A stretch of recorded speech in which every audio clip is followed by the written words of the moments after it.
What's going on, everybody? Welcome back to the Engage 8 podcast. I'm your host, Zach, with my two co-hosts, Josh and Mike. This is episode 25, the quarter century mark. In this episode, we're going to be recapping last night's Monday Night Football between the Broncos and Bills. We're going to talk about Week 11, preview that a little bit, and then go into some college football. You want to get us started with some Monday Night, Josh? I can. The Denver Broncos continue their getting hot streak and beating supposedly good teams with a win over the Buffalo Bills. And the Buffalo Bills are in trouble, man. Josh Allen throws another two picks, looks reckless as we've seen him look when they lose these games. And I think this is just a combination of the Broncos getting hot and playing well and the Bills just falling off of a cliff. They obviously fired Ken Dorsey this morning after that game. And it's concerning for the Bills. He kind of seems like a scapegoat to me. I don't know if that was really their issue or has been their issue so far this season. I really like Josh Allen. I've always really liked Josh Allen, but it seems like he has been the problem this year. And I believe that they could figure it out and they could turn it around. I don't know if they're going to make the playoffs. They're not going to win their division, it seems. They maybe have a shot to go get in on the 7th seed when the AFC North starts beating up on each other. But overall, the Broncos are getting back to where they need to be in Sean Payton's first year, and the Bills are in deep, deep trouble. Yeah, and the name of the game this year has been inconsistent quarterback play across the entire league. It seems like every single one of the quarterbacks that we've touted as like top 5 or even top 10 has had a few stinkers throughout the season. Josh Allen being one of them, with that first game against the Jets on Monday Night Football, and then this one. This was yet another game that ended in a walk-off field goal in a weekend full of many of those. It felt like the Bills couldn't really get the run game going early on. James Cook had that really long carry where he even fumbled in the middle of it to put them into opponent's territory, where Josh Allen ended up getting that rushing touchdown. But outside of that, they didn't have too much of a run game. Latavius Murray might have had a couple longer runs, but outside of that, nothing too special. Russell Wilson was good enough to win the game. Might have gotten bailed out by a pass interference call at the end, but we don't really know. Javonte Williams was nice throughout the game, had that nice touchdown catch in the end. Cortland Sutton had that phenomenal touchdown in the second quarter, I think it was, that honestly, you could have called it both ways. I'm glad they called it a touchdown. It was a really nice catch, crazy throw by Russ as well. But Broncos, they're staying hot, like you mentioned, Josh, and the Bills, they're just going in the wrong direction. Yeah, the Bills are going in the wrong direction. It's really disappointing. They've lost 4 of their last 6. They're sitting at 10th in the AFC. And Josh touched on it last week, how he said if there was a way 3 teams in the AFC North would make it, it would be if the Bills imploded, and they have. They showed it about 100 times on the broadcast that they have the second hardest remaining schedule, so it's not getting any easier. It's just disappointing. Josh Allen hasn't been great. Joe Brady now comes in at OC. He wasn't great in his chance with the Panthers as offensive coordinator, so it'll be interesting to see if he can fix that. He was with Teddy Bridgewater then. Now he gets a chance to be Josh Allen's OC, so hopefully that can change. But for the Broncos, just another nice win. They've now beaten the Chiefs and the Bills in back-to-back games, which is very impressive. Their defense has gotten better, and Russell Wilson, we've kind of said all year, he's been playing better than last year. 24 for 29, 193 yards, 2 touchdowns, was just efficient. No real turnovers, and Javonte Williams had a solid game with 79 yards on the ground. So good win for the Broncos, and for the Bills, you're in trouble now. All right. Yeah, I mean, that 12 men on the field at the end of the game is just brutal for the Bills. Is that Damar Hamlin? Did we get a confirmation on that? I don't know. I'm 95% sure that it is, and That's an insane story. And like, all jokes aside, do you think if it is Damar Hamlin, that has an effect on comeback player of the year? Oh, that's I'm a gonna be good honest. question. If you do nothing all season and your one moment is literally losing the game. Well, I Oh tweeted no, about, he wasn't the 12th man. It Oh, was okay. not him. Okay. well, there was 12 regardless. Any one of the 12 could have been the 12th, but regardless, I tweeted about this earlier this year. I feel that Damar Hamlin doesn't deserve it. I mean, if he came back and he was like starting every single game and like was making an impact on winning football, but the Bills are 5-5 right now, and he hasn't made enough positive plays. Like, yeah, he made a tackle on the last drive to keep the Broncos in bounds, but then 12 men on the field to lose the game. That I feel like that kind of outweighs that a little bit. But give it to someone who's actually played and earned it. All due respect to Damar Hamlin, what you did was great, coming back from death and all. But On the field, I mean, what are we doing here? At least Alex Smith was throwing touchdowns. I You have been hearing that maybe Josh Dobbs gets a chance at it. I don't I know how he'd be would the be so comeback. down for that. And what if Aaron Rodgers comes back in the middle of the season? Is that possible? If he We get does that, comeback he player of the wins If he year. it. comes back from a ruptured Achilles and wins a playoff game, easily give it to Rodgers. It's a touchy subject because there's like this is an unprecedented season or Right. like thing to happen, and it's like you kind of have to give it to him. But I think it's really just going to come down to, and we'll move on, start talking about the next week here soon. But I think it really just comes down to, is there a extremely worthy second and third candidate? If there is, I think you have to give it to him. If it's murky and it's like, oh, maybe some guys should get it, maybe they shouldn't, then it's like, okay, we could throw it to DeMar Hamlin and let him have it. But like, if there's like, if you said, like, if Rodgers comes back and wins a playoff game, it has to be Rodgers. It has to be. Honestly, you know what they should do? They should make an award, the Damar Hamlin Award, and then make it for someone who came back from injury, and then make the comeback player of the year the award that is like someone who just improved their level of play from like shit to really good, like Josh Dobbs. Yeah. Yeah. I think They that need might a most be improved player. They Yeah. need an award for that. Yeah. That is one thing the NBA with their awards do they have do that right. Yeah, they do a lot of other stuff wrong in that category, but I will give them that. But with that being said, if we have nothing else about this game, we can move on here to the week 11 preview. Awesome. Okay. Moving on to week 11, the buys this week: the Atlanta Falcons, the Indianapolis Colts, the New England Patriots, and the New Orleans Saints. A couple teams on here, like the Falcons, probably desperately needed this buy. You can look at it both ways. You could say, do we really want to go in a buy right after we're like starting to slip a little bit, and we can't really get it right. But at the same time, then you can come out of the buy stronger if you're well coached. But that's still to be determined, it seems. Colts, they can use the buy to get healthy. The Pats aren't even competing; it doesn't matter. And the Saints, indifferent, I guess. Another team where it's like, are they that much of an advantage coming off of a bye? But moving on to the first game of the week, Thursday Night Football. Bengals at Ravens. This is maybe the best Thursday Night Football game of the year we're going to get. AFC North matchup, one of two of AFC North matchups this week.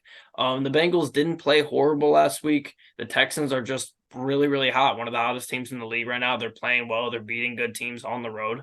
And I don't want to say that the Bengals played horrible in that game because I think the Texans are a solid team. Ravens, they lose to the Browns last week.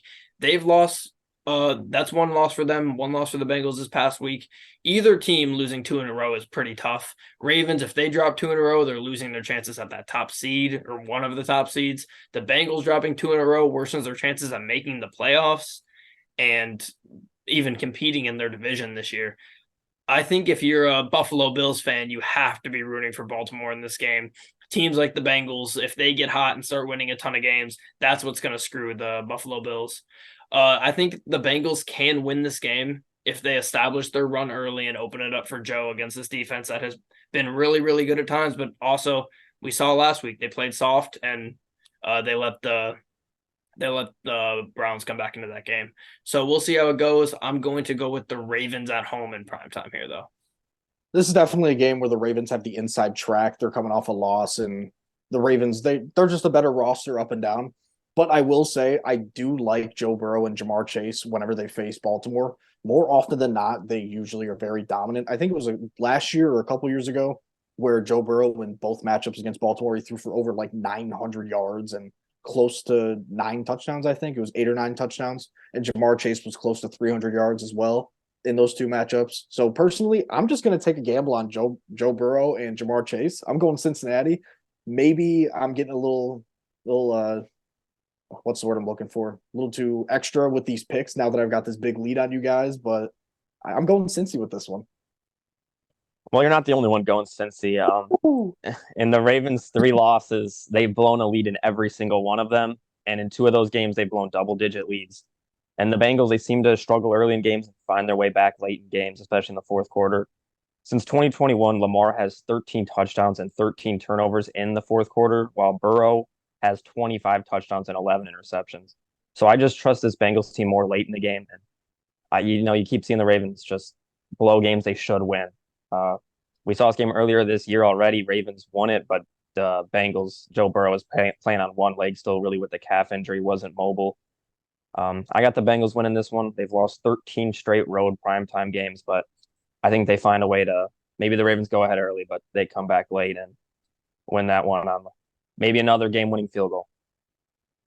All right, moving on here to a game that we have been waiting for. Bears at Lions. We finally get to match up since we made the pod, and I'm maybe more excited for this game than I have been for a game all year outside of that Chiefs game on Thursday night to open the season. But I want to start it off by saying the Lions ticket prices right now, I don't know if you guys have been seeing, but they're just absolutely ridiculous. They've been ridiculous all season. They're playing the Bears, one of the worst teams in the league, albeit an NFC North matchup, but this is the over the Ravens Bengals, over the Browns Steelers. This is the second most expensive game of the week, just under the Super Bowl rematch on Monday night. So the Lions are just out there selling extremely, extremely expensive tickets, but I guess that's what happens when you produce a winner for the first time in 30 years. But moving on to the actual game here, the Lions currently have the number one QB in PFF. I mean, say what you want about PFF, but Jared Goff is currently number one. They have the number two tackle with Penei Sewell. And this is just a team with a lot of star players playing really, really well. I'll give the Bears a little bit of credit. Their run defense is number 4 right now in the NFL in yards given up. And that's with not having a bye week yet. So that is pretty impressive. It's the best the Lions have played yet outside of that Tampa Bay game that they had on week 5, I believe. They still dominated that game. They were able to pass the ball when they couldn't run it. I expect a very similar game script here against the Bears. The Ford Field's going to be rocking. This is going to be a very, very loud game. The Lions offense is just so explosive, and I just have a hard time believing that this Bears defense is going to be able to stop them. I mean, the Chargers defense has not played great, but we know the Chargers defense has pieces. They have pass rushers. They can get to the quarterback. They weren't able to do that against the Lions, and we saw the Lions just dominate them on the offensive end. The Lions do, on the other hand, need to get sacks this week. They had no sacks last week. They're playing a Bears O-line that is shaky. They need to be able to get home. They need to be able to finish plays. If it's Badgett, they're going to finish plays and get a ton of sacks. If it's Fields, he's going to be able to move around and they won't get as many. But if they can put him under pressure, they're going to be in a good spot. If Fields does play in this game, I think the Lions win by 2 touchdowns. And if it's Badgett, I think they absolutely blow the Bears' doors off, and I don't think this is a close game at all. But the Lions need to just go out here and dominate these NFC North games. That's all they got to do left. They got a lot of pretty mid teams they're playing outside of the NFC North, and then they have that Cowboys game in Week 17 as well. But go out there and go 6-0 or 5-1 in the NFC North, and you're going to be in a good spot. I think they do that, and they dominate the Bears this week. Well, for your sake, for the Lions' sake and for your sake, they better not lose. They're better in almost every single position group. They're definitely a lot healthier than the Bears are. The Bears don't even know who's starting at quarterback this week, whether it's an Eberflus thing where he doesn't want to give the opponent a game advantage in terms of game planning.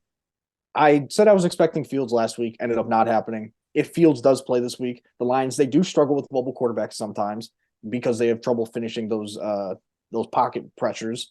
We've seen it against Lamar before, and he dominated them.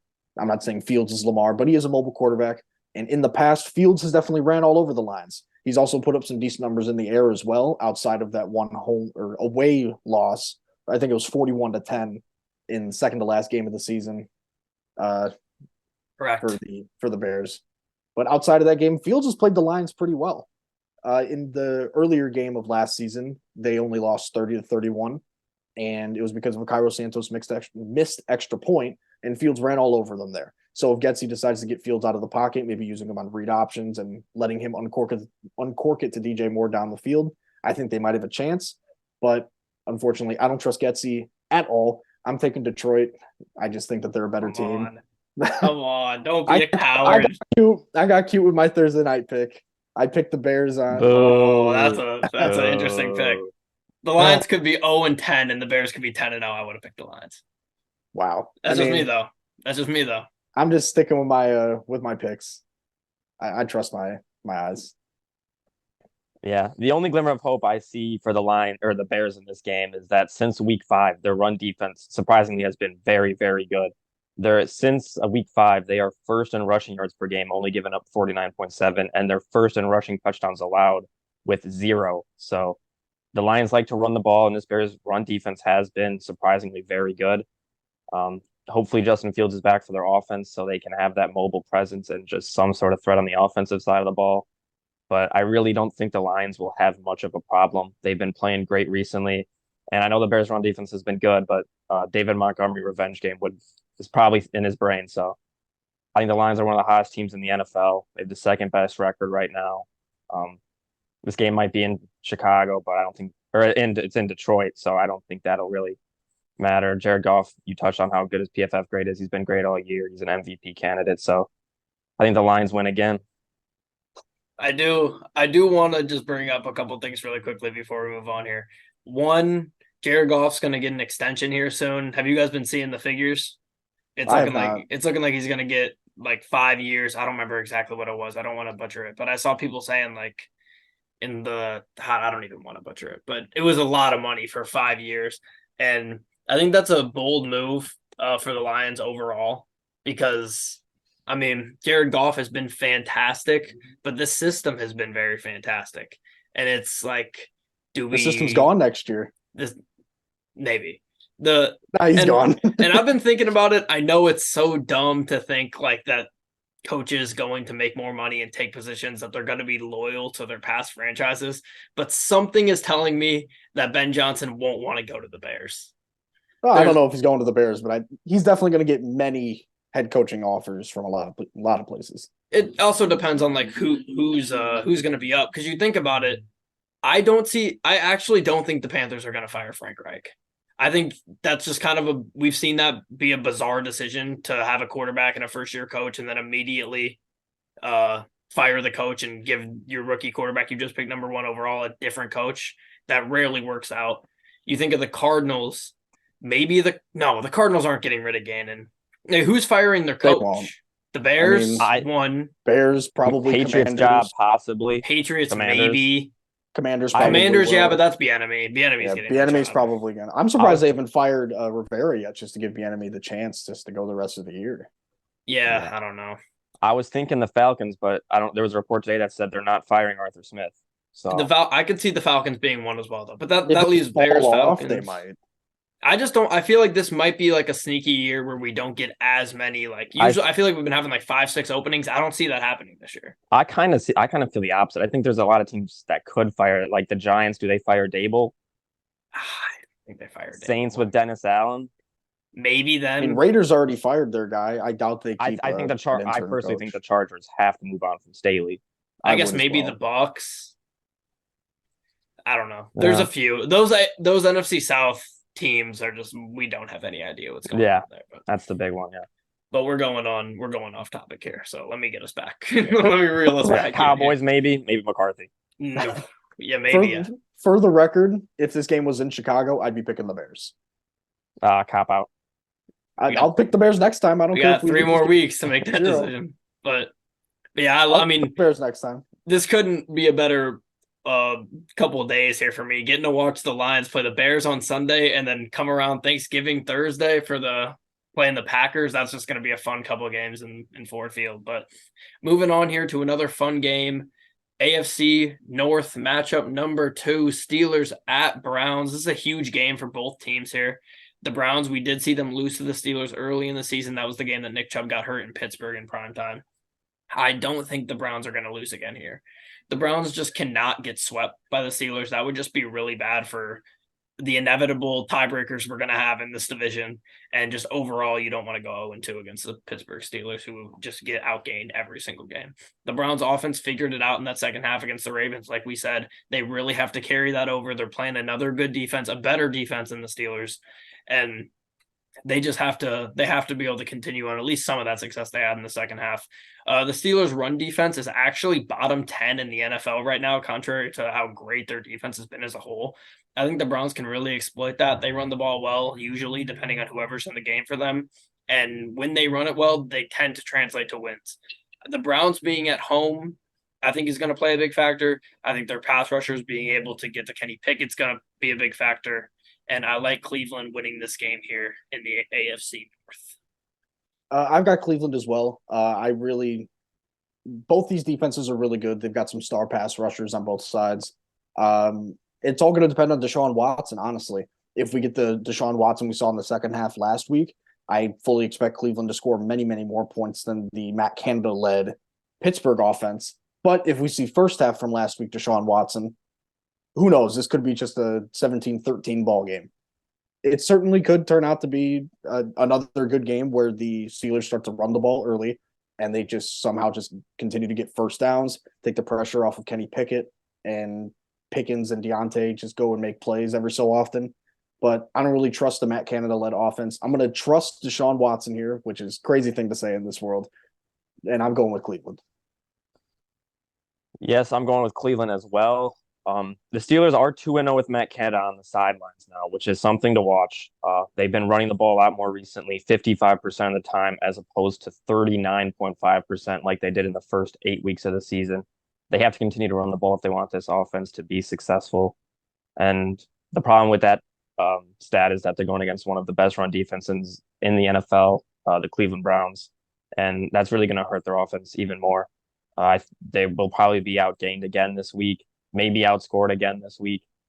Deshaun looked great last week, especially in the second half. He has to continue that. He's going against another Steelers defense that's great. This is going to be a defensive battle most likely. And with the battle of these two great defenses, I like the Browns offense and defense slightly more. So I'm going to go with the Browns to win this one. All right, moving on here to Chargers at Packers. I think this should be an interesting game to see how Jordan Love plays against a defense that has been allowing a lot of pass yards this season. We saw last week the Lions just dominated them through the air, and it'll be interesting to see if Jordan Love can play well in this situation currently. The Chargers, I think, are just going to have more success overall in the pass rush this week. We saw last week they had no sacks against the Lions. The Lions have one of the best, if not the best, O-line in the league. So I expect them against a Packers team that has a beat up O-line and has been shuffling all season long. I expect them to get home early and get to Jordan Love, even if their secondary isn't playing well. I see if the Packers win this game, I think they could go on a run. That would be their fourth win. And that's okay. Let's try to get comfortable, rattle off some wins. I just don't see it happening though. Even though I hate picking the Chargers. Their offense is solid and can sometimes be really, really good. And I like the pass rush of the Chargers getting to Jordan Love early and shutting them down. So I'm going to go with LA here. I'm also going LA. Like you mentioned, Josh, I like their Mack and Bosa duo getting in Jordan Love's face early and often. If the Packers can get Aaron Jones involved very early and get him the ball either on nice screen passes or just underneath and help move those chains, get the easy yards, I think they have a chance to just keep those two at bay. But I trust Justin Herbert a lot more. He's definitely going to just pass all over this Green Bay defense. He can get the ball out quick before Rashawn Gary and the rest of the pass rush can get to him. I'm going LA. Yeah, the Chargers offense has been looking great recently. They need that to continue. Quentin Johnson got his first touchdown last week. They need him to step up and really start getting into that second receiver role. And we talk about it every week. Keenan Allen has just been very impressive this year. It'll be fun to see him match up with Jair Alexander, possibly one of the best DBs in the NFL. Luckily for Green Bay, they're really hoping this game is at Lambeau. I checked the forecast with a high of 41. When it's an LA team going into Green Bay, they're always going to have the advantage. Packers, they really just want to see Jordan Love continue to develop. And like you said, Josh, he gets a chance against a pass defense that has been struggling this season. So they really want to exploit that. And if they want to win, they have to keep getting the ball to Aaron Jones and try to get him going. He struggled really since week one, but I think the Chargers win this game. They need to beat these low caliber teams if they want a chance at the playoffs, and they know that. If they don't win this week, I say it every week, but they should just start really thinking about getting rid of Staley. All right, moving on here. Raiders at Dolphins. The Raiders have been playing really, really well, but this Dolphins offense off of a bye is just pretty scary to me.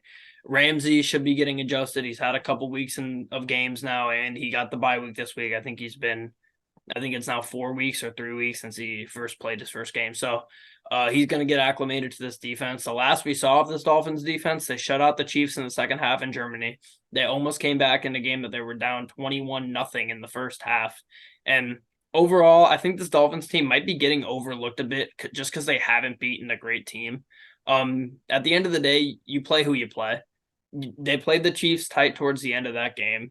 What are their other two losses? I'm trying to think of. Bills, maybe a questionable loss there, looking back, but and who's their third loss? I can't remember off the top. It's another good team. Ravens, Eagles on Monday Night Eagles. Football or Eagles Sunday game, Night right. Football, whatever that game was. But yeah, so they've lost to some good teams. They don't play a good team this week. I love the Dolphins. I think 12 points is kind of a lot in this game, though, considering the Raiders have been playing well and playing teams close. So I don't like the fact that the Dolphins are favored by 12, but somebody might know something over there. I'm going with the Dolphins.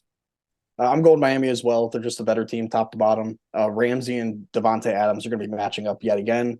I don't even know how many times they've matched up, but they've met in the playoffs a few times on the Packers and Rams, and they're going to be meeting in the regular season again as members of the Raiders and Dolphins.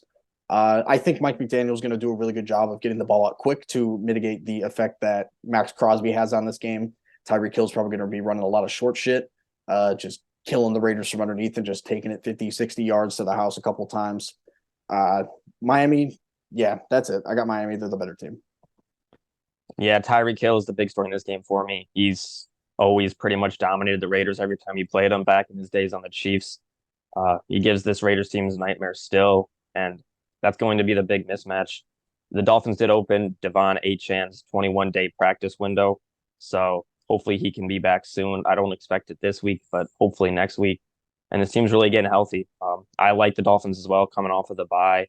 They got a chance to rest their bodies, get healthy, and just play good football. Dolphins have done a good job this year beating the teams they should beat. They are 6-3 with those wins coming against teams with a 15-34 record. So I think they're just going to do enough to win this game. I do not like that spread. I think the Raiders will cover that because, Antonio Pierce's team just has a new sense of just they have a different vibe. Yeah, different life. AOC, I think he still needs to be better. He needs this offense to really get going. They need to keep getting the ball to Josh Jacobs, but I like the Dolphins winning this one. All right, moving on here then. Giants at Commanders. This is always a random game. These teams playing weird, ugly, low-scoring games. I like the Commanders at home here. This is another spread that I don't really understand this week. It's 10 points in a game between – I know the Giants are really, really bad.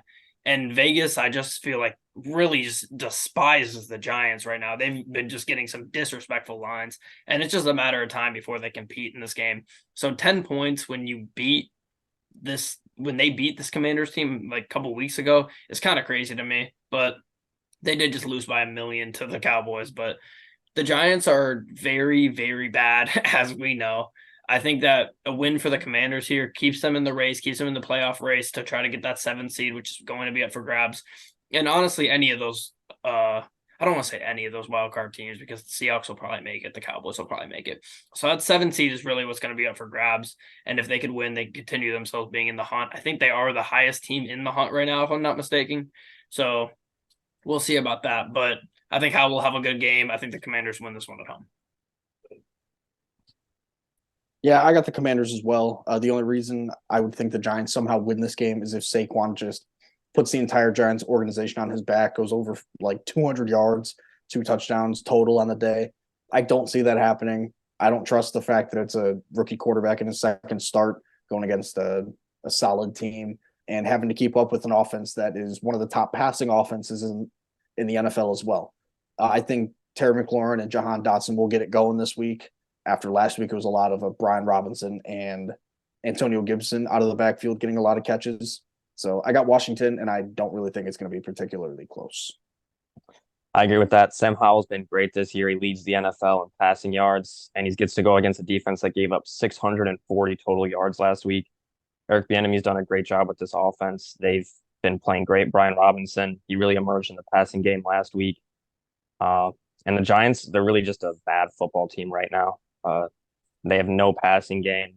They're pretty one-dimensional with Saquon Barkley, and they give up a lot of sacks. I don't know which team will give up more sacks in this game. It's going to be a battle of bad offensive lines, and it's just going to be tough. I got the Commanders winning this one pretty easily. I haven't seen anything really from Tommy DeVito to prove that they can really score the ball at all, and the Commanders have been able to do that, so I got the Commanders. All right, moving on. Next game here, Cowboys at Panthers. Vegas has a lot more respect for Carolina than they do for the Giants. I believe the spread is like, I don't have it off the top of my head, but it's lower I think than I saw 10.5. Yeah, 10.5. I mean, coming off 17.5, and they easily covered against another really bad team. It just tells me that Vegas has a lot of respect for the Panthers for whatever reason. I think it's going to be a really tough game for Bryce Young. I mean, he's going to get beat up all game. When he's under pressure, he's struggled. He's playing a really, really good defense. This Cowboys defense has really just bounced back. Losing Diggs early was tough after that great start. They bounced back from it. Bland's been playing great. They've just been playing great as a unit. I like the Cowboys to maybe make a run at winning the East. I think it's possible. Like my concerns with them early were their offense, and their offense has played really, really well the past few weeks. So I like the Cowboys to win this game, obviously, and I think they have a genuine shot to win this division. Yeah, Dallas has definitely played a lot better as a whole, offensively and defensively, regardless of the teams they've played against, ever since that San Francisco game where they got just embarrassed. So I'm glad to see that Dak has figured it out. He's looking like an MVP type of player. CeeDee Lamb's been looking like an MVP. I mentioned it last episode. And their defense has, of course, just been lights out a majority of the year as well. The only concern I would have coming into this game if I'm Dallas is just overlooking Carolina. I mean, it's a road game, so it's never easy to travel, regardless of who you're playing against. And Carolina is definitely a team you can overlook. They've got the worst record in the league, and they've got a rookie quarterback. This is definitely a game that Bryce Young has to try and get the ball out as fast as possible. How easy that will be against a really talented secondary and a front four that Dallas has, even without Leighton Vander Esch, who was just ruled out for the rest of the year with a neck injury, which is really unfortunate to see. But I got Dallas in this one. I don't think it's going to be close. I hope CeeDee Lamb just continues his absolute tear that he's been on the last 4 games. And I think Dak also just he keeps the ball safe this week, and he's going to just dominate Carolina. Yeah, Dak Prescott has been playing very good football recently, and it's honestly kind of surprising how quickly the narrative around him has changed. Um, just a couple weeks ago, there's a lot of people saying he's not an NFL quarterback at this point. He shouldn't be a starter. They should move on. And now I've seen people starting to put him in the MVP conversation. So he's been one of the main reasons recently that they've been improving like they have, and he's been getting the ball to his weapons, CeeDee Lamb, and he's really been getting the ball to Jake Ferguson, which is very important. You always want a good tight end. Ferguson has a touchdown in each of the last 3 games. I think he had 10 catches last week. And like you said, Zach, sadly, Leighton Vander Esch for their defense is out for the season. And I saw that it could possibly be a career-ending injury, which is not what you want to hear. Neck injury from the play by Trent Williams that could be deceived as possibly a dirty play. But for the Panthers, I would like to spread for the Cowboys again, to be honest. Bryce Young's going to be under pressure all game from Micah Parsons and this elite Cowboys D-line, and they're going to pretty much have these weak weapons under straps. They don't really have much to throw at this Cowboys defense, and I just really feel bad for Bryce Young in this position. So I got the Cowboys. I think they dominate all 60 minutes and win this game pretty easily.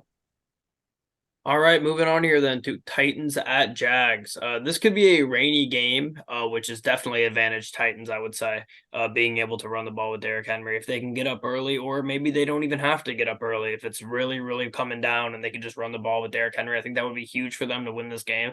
The Jags badly need a bounce back game after getting blown out at home by the Niners last week. I think you got to go out and win all these division games. They can feel the Texans breathing down their neck just a couple games back from them.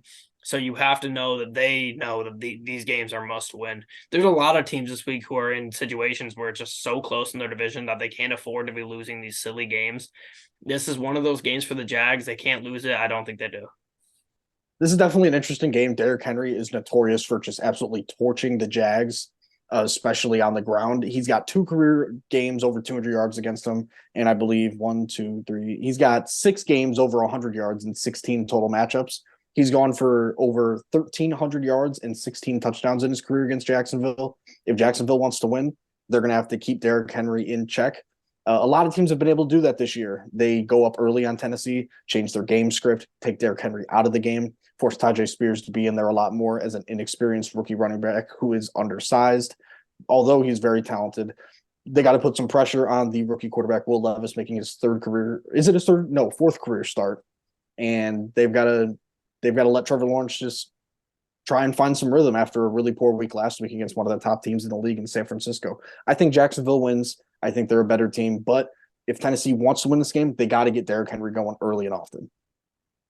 Yeah. The Jaguars, they really need a statement win this year. They haven't been able to really blow out a team and just show how good they are, especially Trevor Lawrence. He really hasn't lived up to the expectations I've had of him this year so far.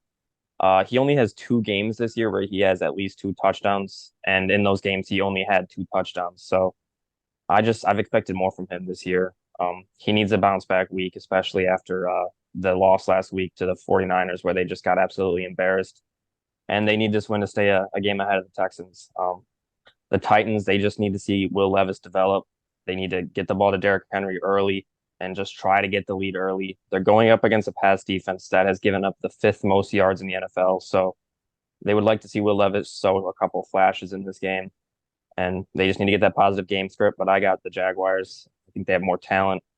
And they just need Trevor Lawrence to step up and really dominate a game. Staying in this division, the Texans are at home against the Cardinals this week. For some reason, I feel like the Texans and Cardinals have played like 55 times this year. I don't know why. Whenever I see that matchup, I'm like, oh, they played for sure. But I guess for some reason they haven't. Cardinals and Texans. I feel the Texans are just a better, like more disciplined team than Atlanta, who Arizona beat last week in that comeback win.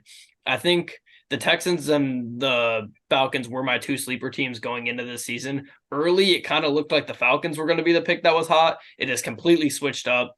I think the Texans are just, like I said, I think they're more disciplined. They're just a better team. And I don't think the Cardinals are going to be able to go get a road win against them. The Texans need to blow out a bad team. We've seen them. They played against a bad team in Carolina, and they lost that game. This is a game I think you need to absolutely go in there, beat the brakes off this Cardinals team. I love the Texans this week, and I'm honestly rooting for the Texans to pass the Jags and win this division. I think that would be a great story. That would be a huge story for sure. I also have Houston in this game. If this game were in Arizona, I might think differently, but I don't think Kyler Murray will be able to do enough, even though he's still trying to get his feet under him after that injury last year and his first start last week. It was a cute thing for me to pick Arizona last week because Kyler's back. It'll be a nice little jolt of energy for them. But I think CJ Stroud is going to continue his surprising MVP campaign, and Houston's going to win this one. Yeah, Kyler Murray has really brought juice to this Cardinals team's explosive plays, and it's just nice seeing him out there doing his things. He wasn't perfect, but he played very good. He's playing in his home state of Texas. Last week he really got the ball to Trey McBride. I think he had like 108 yards or something. It was actually the first 131. Yeah, it was the first Cardinals tight end to hit the 100-yard mark since 1989, that's a long time. I'm looking for the Cardinals to get Hollywood Brown more involved this week. He obviously has the connection with Kyler Murray. They went to college together. They played together last year, but he really didn't get going last week. But for the Texans, CJ Stroud, he's looked like an MVP candidate. DeMeco Ryans looked like a Coach of the Year candidate. He's already locked up Offensive Rookie of the Year, and he's been clutch, been able to win games late. And we saw this Texans team find their run game last week with Singletary getting 130 yards. They just been playing great recently. They're not going to catch any teams by surprise at this point, but I don't think they'll have what happened with them against the Panthers, where they lost to a team that they're better than. So I got the Texans winning this game at home. All right, moving on here to the 4:00 slate then. Bucks at 49ers. This Bucks team is scrappy, although they're not a very good team and they lose games that they shouldn't lose. I don't think this is a game where they can't hang. I think they have a good enough defense that has played well, really, really well at times this year. Their secondary is shaky. Their pass defense in general is shaky, but their run defense has been phenomenal. Their red zone defense has been phenomenal. I think overall that they have a game script where they can win this game, or at least compete in this game. The problem is the 49ers are finally got it together.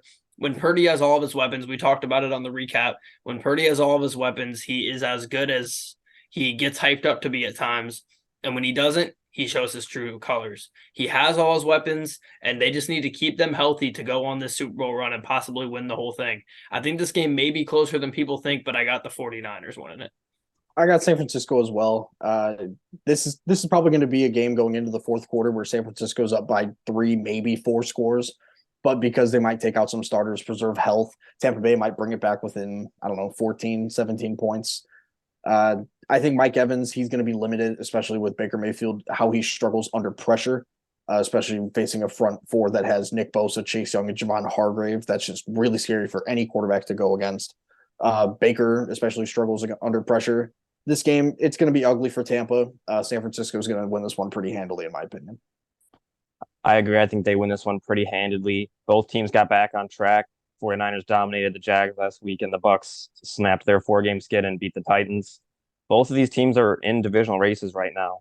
Buccaneers are battling with the Seahawks, and the NFC South is up for anybody's grabs. It's a rivalry game between Nick Bosa and Baker Mayfield. They had their issues in college, so that'll be something to watch. I think Nick Bosa gets the better hand in this one. And this 49ers team is just so good when they're all healthy, and they're just hard to beat. So I got the 49ers winning this one, especially at home. All right, moving on here, talking about the Bills once again on this pod. Jets at Bills. The Jets have been up and down. They played some teams better than they should, like the Eagles. They played some teams where, like that Raiders game on Monday or on Sunday night, they could have won that game very easily, and they didn't. This Bills team, we talked about it on the front end of this pod. They're on a complete slide, and you have to figure it out what happened. They fired Ken Dorsey. Seems like the scapegoat, but we'll see where they go from here. The Bills don't have a bye week till week 13. I think they cannot wait for that to come. But you got 2 games here, the Jets, and I'm not sure who they play next week, but you got 2 games there that if you can get 2 wins there going into the bye, you feel better. The AFC North, like we said earlier this season, the AFC North can get all 4 teams in if this Bills team collapses, and they are fully collapsing, and that's widening the window for teams like the Bengals and the Steelers to get in the playoffs.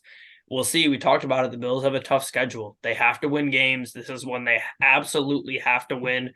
I don't even think it's an exaggeration to say it's over if they lose this game. I don't think they do, though. I think they edge out the Jets in Buffalo. We've been saying it all year that the Bills have to take advantage of those easy to win games. They beat Miami by a landslide in week 2. Or was it? I don't know if it was week 2, but earlier in the season. But they've lost a lot of games that they should have won. Last week against the Broncos, earlier against the Patriots, and even week 1 against the same New York Jets. I personally think that the Bills should win this game, and they will win this game, even though the Jets are going to come with a little bit of juice after the close loss last week on Sunday Night Football. But the Bills are going to come with a lot of fire. These are the games that they have to win, and they're upset that they haven't won more of them. They shouldn't have lost last week. They're the better team, but I do think they take advantage and win this week. Yes, and 100% this is a must-win game. You said their schedule's bad. Their next 3 games after this Jets game are the Eagles, the Chiefs, and the Cowboys, 3 of the best teams in football right there. They absolutely must win this game. They've lost 3 of their last 4. They're on a skid. Trayvon Diggs tweeted out that Stephon Diggs needs to leave the team, which is very surprising. They just have to not turn the ball over. They have to find a way to run the ball better. James Cook was all right last week, but that's been some of their biggest problems these last couple of years was their inability to run the ball and Josh Allen having to be their leading rusher. For the Jets, their offense was just atrocious last week. Zach Wilson's pretty much struggled these last couple of weeks. He's been getting the ball to Garrett Wilson, but it hasn't really been helping. He hasn't been throwing as many interceptions, but he's still holding the ball too long, taking too many sacks. And they just have to find a way to be better for this defense that has played their tails off. So I got the Bills beating the Jets. We all did it week 1, and hopefully it doesn't come to hurt us again. But I think Josh Allen and this Bills team have too much talent to be this bad. If Diggs ends up becoming available this offseason, I selfishly think he would be a great fit for the Lions. I think that's a move that I know the Lions don't like to make flashy moves. I think that is a move they would consider making. I mean, who would take number 14 then? It's a fair point, but it would be Saint. He would go to like 4 or something, but that's neither here nor there. Regardless, moving on. Seahawks at Rams. Matt Stafford is back from his injury. We didn't get to see Carson Wentz, sadly. Maybe we still will later on in the season, but we haven't gotten to see him yet.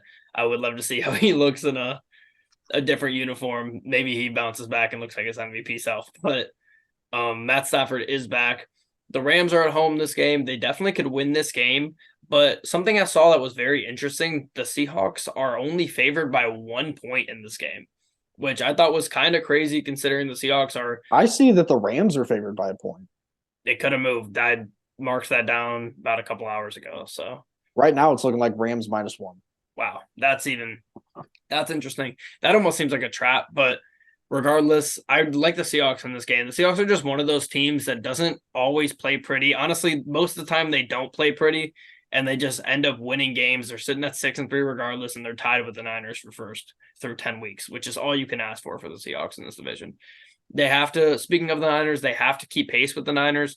They got a couple big matchups coming soon. I think they play 2 out of 3 weeks at some point here coming up. That's going to be huge for this division, and it just keeps becoming a bigger game if both these teams can keep pace. I think the Seahawks win this game and get revenge for week 1.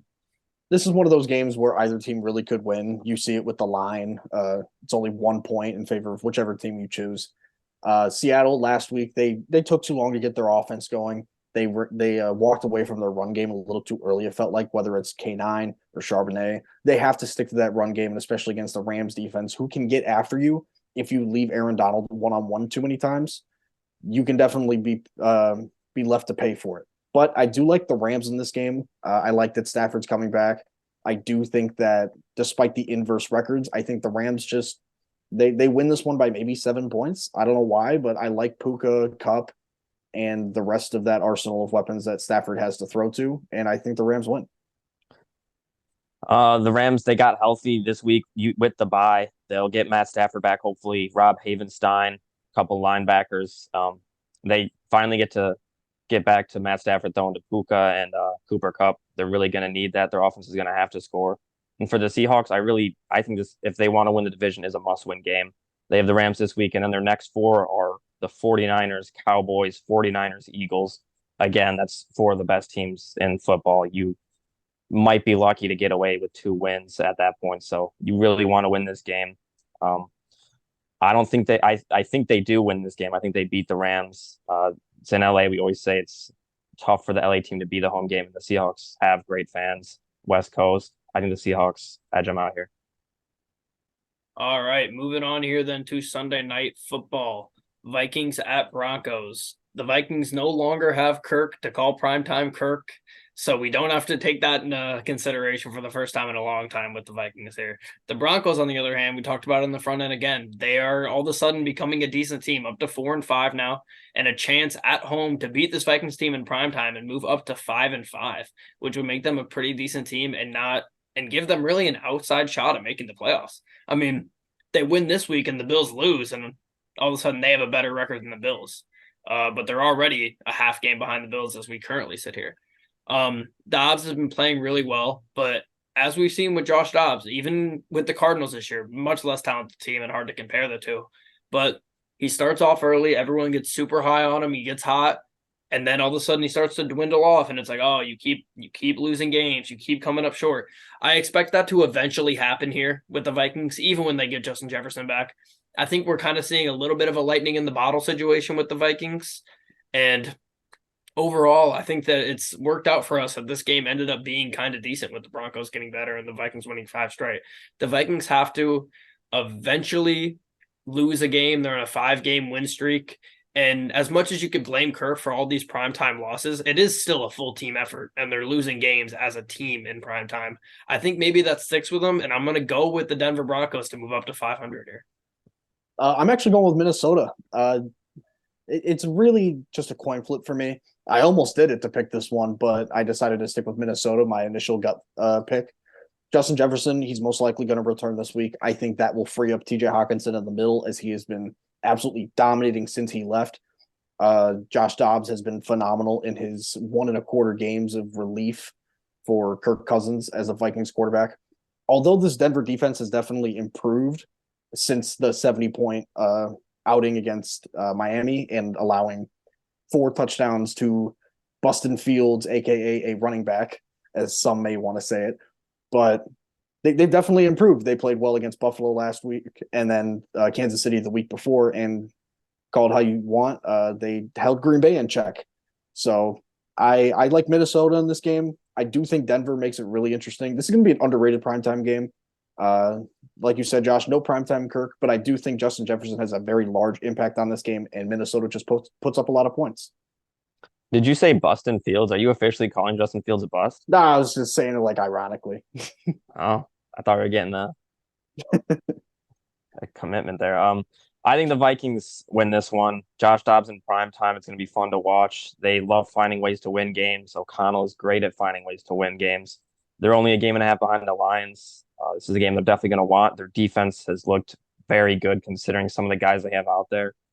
Who knows if Brian Flores wants to be a head coach again? I would assume he does, but he's definitely going to get a lot of offers for interviews in this offseason. Broncos' run defense has been bad, so if the Vikings want to win this game and if they want to find a way to get the run game right that has been struggling, this is a great chance for that. I would expect it to go back to Ty Chandler again, who's starting to outcarry Alexander Madison, so that's something to watch. And you touched on the Justin Jefferson coming back, and I do think that will free up Hockenson, who's already been very good with Josh Dobbs, 203 yards and a touchdown in the 2 games. I guess they trained together in the offseason already, both being from Tennessee, so they already have a connection. But the Broncos, they're coming off 2 huge wins against 2 of teams that are supposed to be the best teams in the AFC. And they are starting to kind of work their way back into the playoff hunt. I don't think they'll make it into the playoffs, but they're working their way back into it. But I got the Vikings winning this one. Just I like them in this one. They are going against a defense that allows the most points per game and yards per game. So I think Josh Dobbs has a chance to have another great week. Okay, now that was a great primetime game starting to be. All right, let me slow my roll a little bit. It's becoming a great primetime game over time. But for a real great primetime game, Monday Night Football, Eagles at Chiefs, Super Bowl rematch. This game is going to be electric, and I'm very, very excited for it, as we Kelsey all Bowl are. rematch, I believe you. I was going to just not mention that, but I guess we will. Both teams currently hold #1 seeds and the best 2 records in football, although Kansas City is tied with the Lions for second. Both teams are coming off of byes, which is huge. 2 coaches. I'm not sure how Sirianni's been off of a bye, but giving Andy Reid time off of a bye is huge because they were just in Germany. It's going to be interesting here because the Chiefs have had some recent offensive struggles overall, and the Eagles secondary has had some recent struggles, and they've been dealing with some injuries. They might be down Bradbury or Slay. We don't really know yet. The injury report is not out yet on Tuesday, considering we saw 6 days before this game.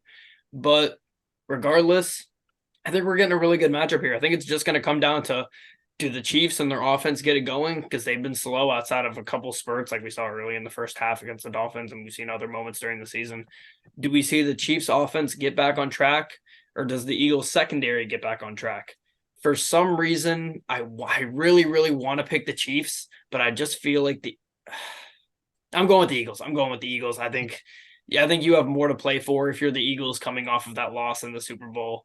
I just think you got to go out there with a chip on your shoulder. You know, Sirianni's going to be pissed and hyping up the boys in the locker room. I like the Eagles to win this game. I think they currently are the best team in football, but it's very close. This is definitely another coin flip game for me. My initial gut said Philly, and I think I have to stick with it. I like that their offense has been a lot more consistent than Kansas City, although Kansas City will have that sour taste left in their mouth prior to the bye week, losing to Denver, a division rival, and then having that just marinate over the bye week. And Andy Reid is phenomenal after the bye week majority of the time. And having Patrick Mahomes on your team, that's always a plus. But I do like Philly's roster a little bit better.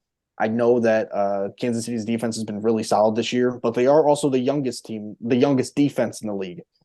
I think Philly's going to take advantage of that. I think they're going to run them into the ground, kind of limit Chris Jones's impact by steering away from him on key first and second down plays to shorten the down and distance in third down situations, not letting him go against Lane Johnson or even their left tackle at times. I like Philly in this one. I think they're just a better team. Yeah, this game I saw, this has a possibility of breaking the Monday Night Football viewing record. Super Bowl rematch, obviously.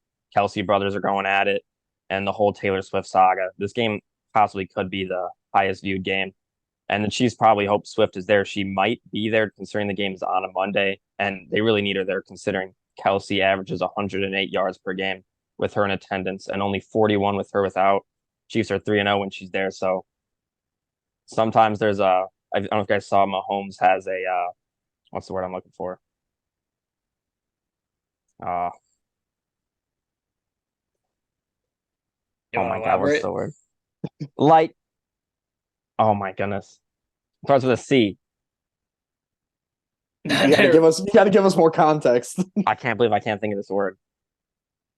Use the say what you're trying to Like say. when you keep doing something because it's working and you're winning. Consistency. No.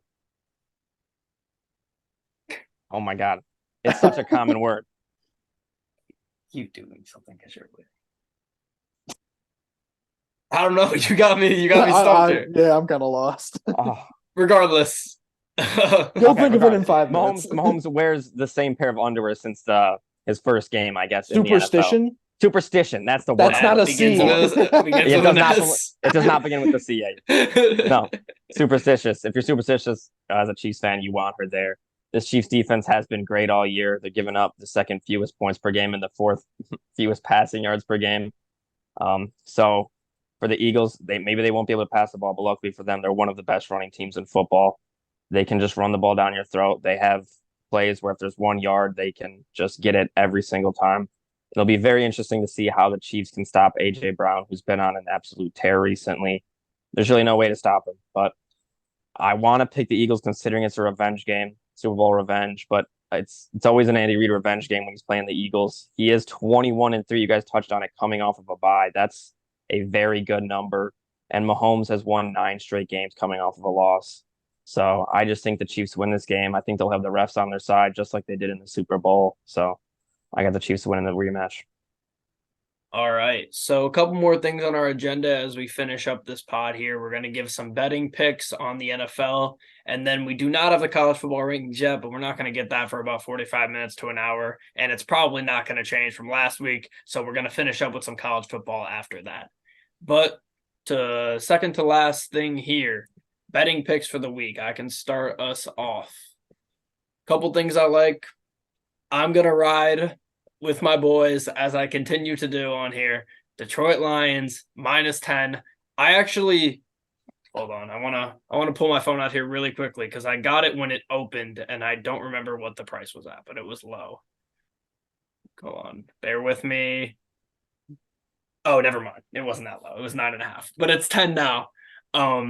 So I like the Lions winning this game by double digits. So I like that, of course. And then the Dallas Cowboys -10.5. I said earlier on here, we all said it. This is kind of seems like a weird line. Watch the Panthers come in there and cover now, but I'm going to take the Cowboys -10.5, the Lions -10. I mean, I definitely wanted that Dallas -10.5. The only thing that would keep me from taking that would be depending on if Burns or JC Horn ended up playing. I know that they were designated to return from IR, or they opened up that 21-day window for JC Horn. And Burns, he was only not playing last Thursday because of that concussion. So that could have a slight impact on literally only the betting aspect of it, but I do think Dallas wins that game regardless. But my 2 betting picks, I'll take Minnesota +2, and then I got Philly +3. I picked Philly to win, so I think it'd be pretty stupid to not take Philly on their points. It'll be a really good game Monday night and Sunday night, so that's definitely something to watch for me during those primetime games. I either hit both of my picks or I don't hit one of them. So if you're gonna take one, take both.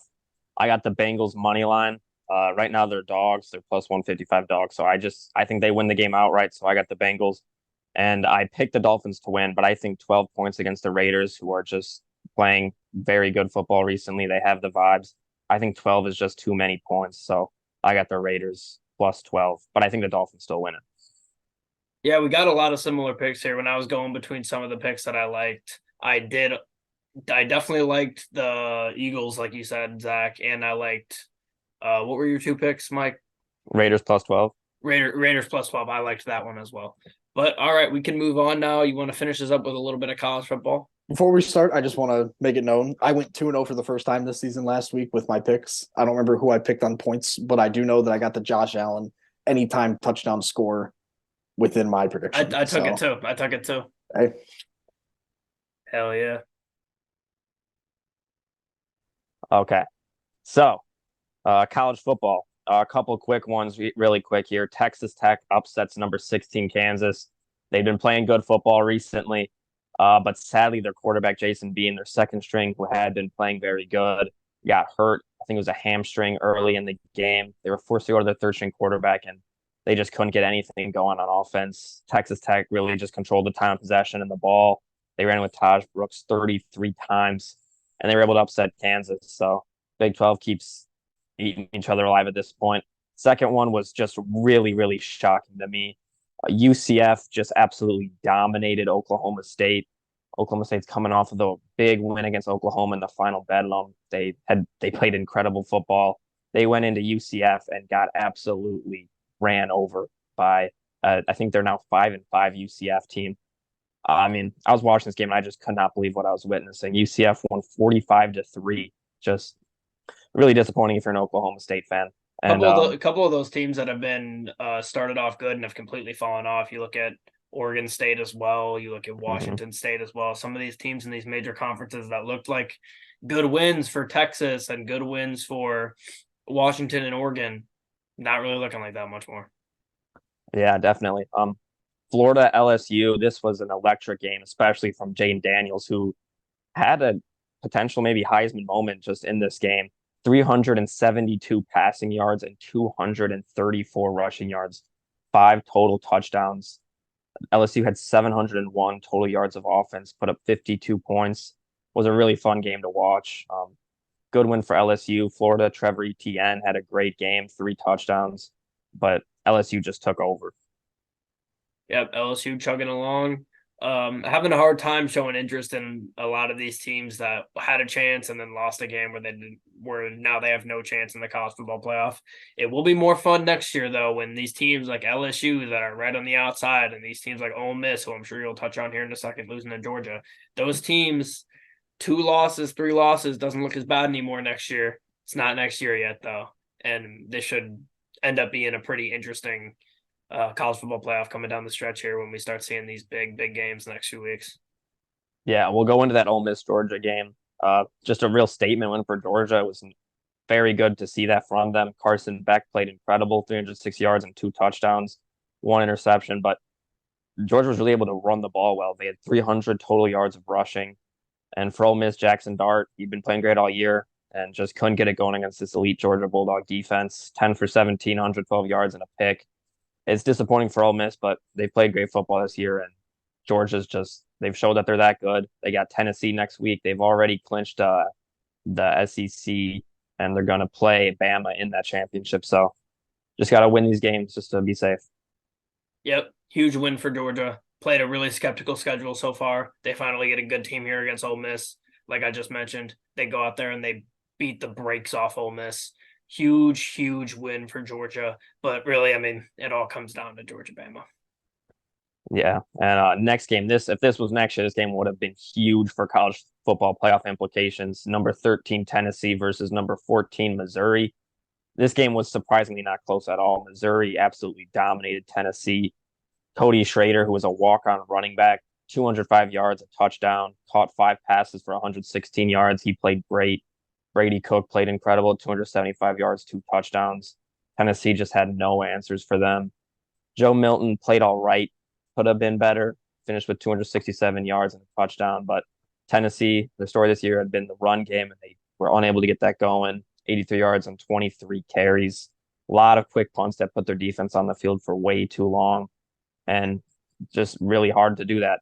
Missouri ran 42 plays for 300 yards in just the first half, and Tennessee ran only 23 for 200. So just disappointing loss for Tennessee. Kind of just a down year after the great year you had last year. Yeah, they have I mean, Joe Milton's pretty solid. I mean, they have I forget his name. Who's their freshman quarterback right now in waiting? Luma Leda, something like that. I think that's his name. He's apparently supposed to be this freak stud for them. We'll see how that works. Overall, this Tennessee team I never really thought was that good. You look at their 3 losses. They got Florida, a Florida team that's not very good. That was a horrible loss for them. Bama, a game that they played really well in for the first quarter and then looked horrible for the next 3. And then you got this Mizzou game where they get completely blown out. I don't think this team is that good, to be honest. If this was the year with the 12-team playoff and they snuck in, I don't think they would get past the first round. Yes, I agree with that 100%, honestly. Next game here, Big 10 game, number 3 Michigan versus number Penn State. A lot of drama going into this game around Jim Harbaugh's 3-game suspension, which could be considered as generous. His 2nd suspension of the season. Michigan really didn't think that cheating was worth a suspension at all. They thought they were innocent. They turned themselves into the victims, which was just surprising. But They come in here and they get a big win against Penn State in their first really big test against a very good team, and they just absolutely shut down Penn State. Penn State could not do anything on offense. Drew Aller looked terrible, which is just a big credit to this Michigan defense. It's a very good defense. I feel like their offense was disappointing. I don't know if they were just trying to be conservative with Jim Harbaugh out, but only 7 for 8 for JJ McCarthy for 60 yards. Maybe they just felt like all they had to do was run the ball. They So didn't that's what pass they the ball in did. the second half, right? Yeah. I don't think they passed the ball once. I mean, Which that's is when you could do that and physically dominate a team like that. All credit to Michigan. Can't wait for this game with Ohio State. Yeah, that Ohio State game is going to be very good. Ohio State absolutely dominated Michigan State like they always do. But for James Franklin, he can get 10 wins, but he's allergic to winning a big one. Completely agree. Quick one here: Miami at Florida State, big rivalry game. Miami escaped with a 27, or Florida State escaped with a 27-20 win. Emory Williams, Miami's quarterback, sadly suffered a very, very bad compound fracture injury in his arm. So just hoping he can recover from that. Tyler Van Dyke came in and was unable to get him in this game. Kind of disappointing for Florida State. You'd want to win this by more, but a win is a win. Yeah, Florida State, barring a committee getting real cute with it and chaos happening. Florida State, if they win out, they're in. At the end of the day, you just got to win football games. Miami, on the other hand, injuries obviously suck, but they have kind of completely fallen off since that Georgia Tech game where they had that blunder at the end. Sucks to see, but it looks like we're going to see Jordan Travis at Florida State in the college football playoff. Yep. One of the last games here, Utah at Washington, 2 ranked teams. Michael Penix played great, but still didn't really have like a Heisman moment. 3 total touchdowns, 332 yards passing. Dylan Johnson ran the ball very well, 104 yards and a touchdown. Rome Odunze had 3 catches for 111 yards and 2 touchdowns. This year's wide receiver class going into the draft is just absolutely stacked. And Utah played great in the first half, couldn't get it going in the second half, and weren't able to pull up the upset win. Washington has clinched a chance in the Pac-12 championship, so it's looking like it's going to be Washington and Oregon. Yeah, Utah's a good team. They played super well in the first half, like you said. They were 28-24, I believe, going into the second half, but then get completely shut out in the second half. Good win for Washington. Could have let this one slip away and did not. Yeah, and they had the bad fumble on the 1-yard line, led to a just really bad play. Luckily, they got a safety out of it and were able to win. Last game here, USC at Oregon. I mean, really not much to say. USC continues to just lose games. They lost 4 of their last 5. Disappointing. And for Oregon, just Bo Nix has continued to play incredible, and they are just a team you do not want to see. Yeah, I don't know much about this game overall. Shout out to USC for competing, I guess. They covered the spread. We thought that Oregon was going to easily cover. They didn't. Just cannot wait for that Pac-12 championship game. Yeah, that game's going to be fun, and that's really all I got for college football. All right, so that'll do it for episode 25 of the Engage 8 podcast. Until next time, don't forget to hit subscribe, follow us in the description. You can go to our Spotify if you want an audio-only version, and we will see everybody in the next one.